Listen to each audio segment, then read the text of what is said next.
Hello, welcome back to my channel. I just realized the other day that I haven't made a video in the whole of the 2025 so far. It has lots going on and it's been quite drama filled, but it's all good. But I thought I should make a video today, if only to mention that I will be on the exclusive Elusive Book Society, which is happening tonight at 7 o'clock Eastern Time, which is probably about 2 hours when this goes out. It's over at Nick's channel at the Book Graveyard.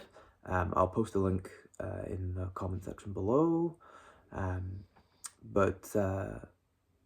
There's gonna be, so it's me and it's Jim from Mystery and Mayhem, along with the regular Pulp Mortem, Secret Fire books and the Book Graveyard, and they will be discussing The Big Gay by Wade Miller, and I will be nodding along because part of the drama that's been filled with my whole February, at least, is I've been trying to get a copy of the book and it didn't turn up, so I ended up just reading a different Wade Miller book, and I'm just gonna nod along like I pretending to know what's happening and just faking it the whole time, probably.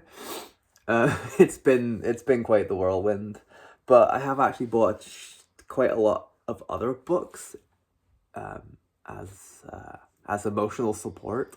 So I have a book haul for you today, but yeah, it's gonna be a lot of fun tonight. So just if you're around, come check us out at 7 o'clock Eastern Time. And if you see this afterwards, well, just you can watch the live, the repeat of the live. I'm sure it'll be great fun. So like I said, I got a book haul for you today. I have some fun books, and then I have some pretty buzzy books, and then like just a little bit of a slightly seriously crime one too. I'll start with the fun science fiction. So I got another E.C. Tubb book. This is part of the Du Maurice Terra. This is Du Maurice Terra number 28. I don't think I have this one. I definitely don't have this cover, so even if I have number 28, the cover is pretty good. I couldn't resist it for $2. Could not resist this cover for $2. I don't know what's going on here. It's got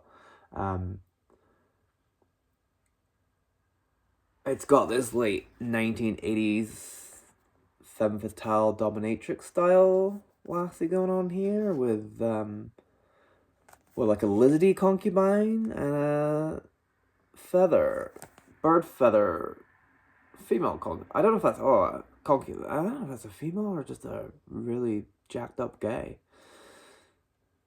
Anyway, it's got some when is this from actually? Because it's got some pretty 80s looking. Yeah, 1983. Look at that, 1983, the year of my birth. As I say, this is prime time 80s style. It was obviously I was born in 1983, but I know a lot about the 80s. It was a time, that's for sure. So that's fun. Melomi is how it's called. I grabbed this because who was talking about Bug Jack Barron? Was it like Sci-Fi Scavenge? Someone did a read along, or it was being talked about somewhere. It was like a buddy read or a read along or something. It came up, and it definitely came up very recently, and I was like, oh shoot, it kind of sounded good and weird, and I should tell you, again, $2, you know, and it's definitely feeds into that like 60s hippy dippy and stuff, and probably 1969, so it's from the year that hippiedom died, because it died in that infamous Rolling Stones concert when the Hell's Angels just ended up beating everyone up. And then what else have I got?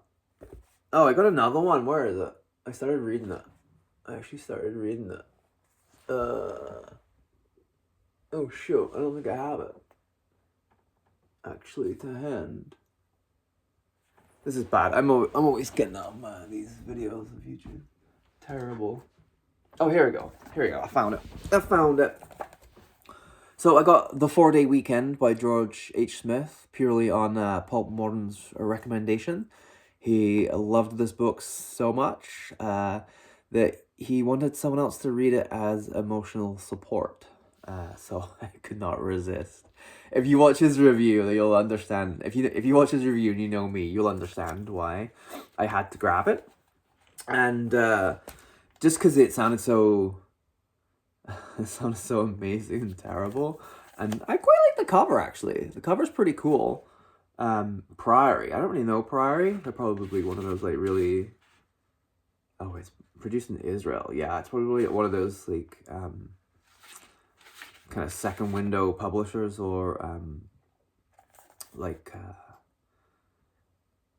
it's very cheap second window publisher kind of thing.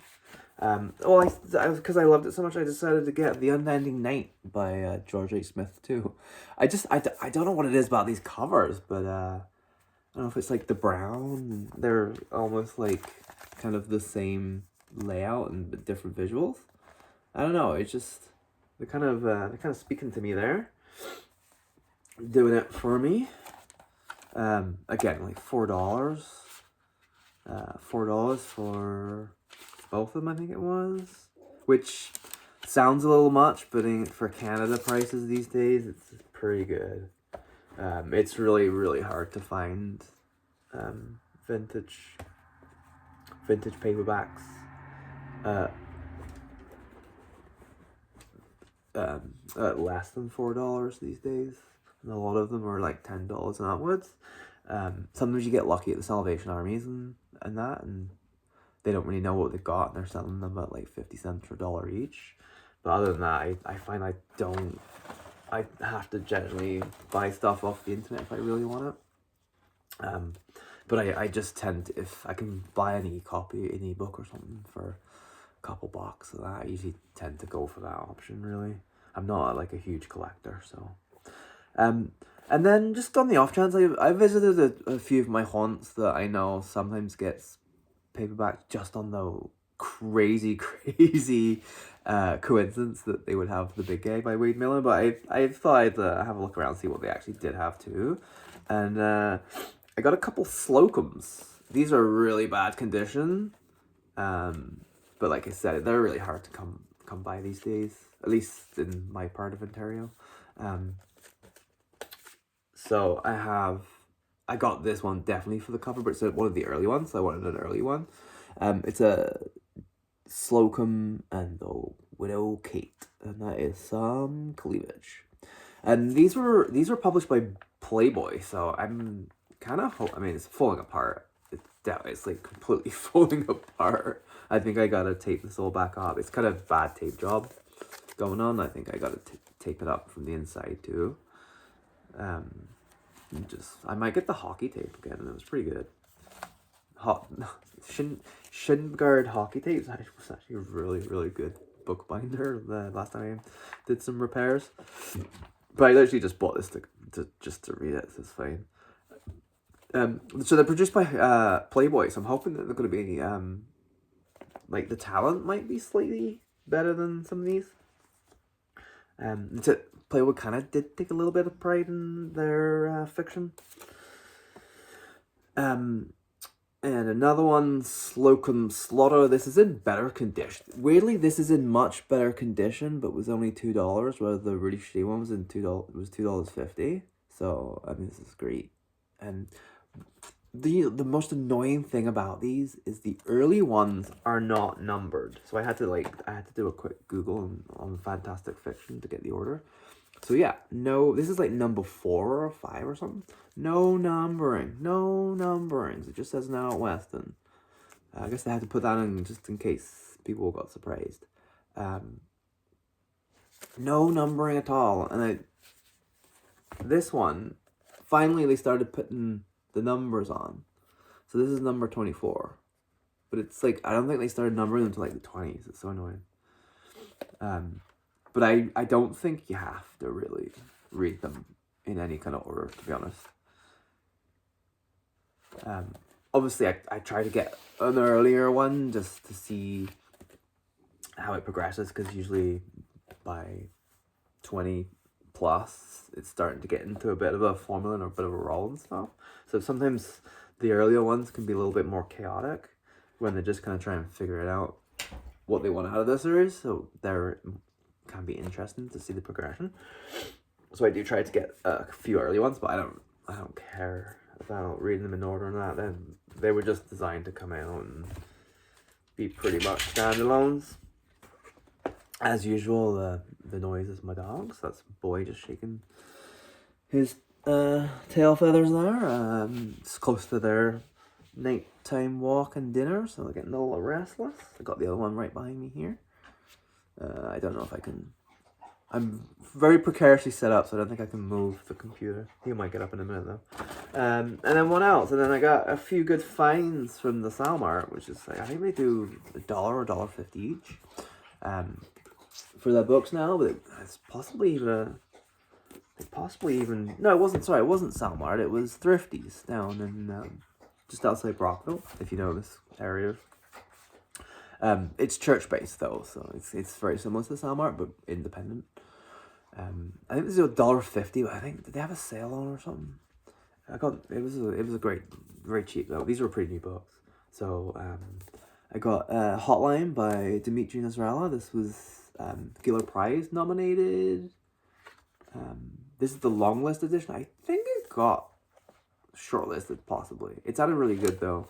And this only came out like a couple years ago. 2022. So that's pretty awesome. It feels pretty much new. $21.95 new. So got it for $1.50. What a bargain. There goes the other one. Then I got this the Maid, which by Nita Prose. That was a super buzzy book. Back that was also not too long ago. This was $24.95 when it first came out. Also 2022. Yeah, perfect. Very buzzy book, and also Canadian. This is Canadian too. Obviously, Giller Prize. So yeah, it's #1 national bestseller. Yeah, this was Canadian, wasn't it? Yeah, pretty sure everyone here praising it is Canadian. Definitely Ashley Audrain is, and Heather O'Neill. Pretty sure Heather O'Neill is Canadian. Yeah, it could be fun. It could be funny. Hey, don't sniff the book. Oh yeah, she lives in Toronto. Yeah, it's Canadian. So yeah, there's that one. And then lastly, great steal, $1.50 for this. James Ellroy's Perfidia. I'm still working my way through James Ellroy. Not very successfully. I kind of got halfway through, what was it, LA Confidential, I think it was. And then just kind of stopped reading it. I don't know why, just stopped reading it. But yeah, it's pretty good, but hardback, tome. Yeah, it's got a little wear and tear, but I don't think this is going to fall out. So again, it'll be a perfectly good readable copy. Probably don't even need to do any fixing up on that. But that is it. Nice little book haul for my solace. But anyway, see you at a couple hours if you're watching this when it first comes out, or see you again on the other side. Hopefully it won't be so long until I make another video. I'm hoping to do a January wrap-up and then possibly a February wrap-up, depending if I read enough books. I read 3 books in January, so I think that's enough for a wrap-up. In February, I've already got a couple books so far. So, but I think I'll make it to 3. So yeah, I'll probably do a February wrap-up too, hopefully. But anyway, have a great rest of your Saturday or whatever day you're watching this. Just chill out, have some fun, and then watch the very elusive Book Society at 7 o'clock Eastern on Nick from the Book Graveyard channel. Thank you very much, and bye.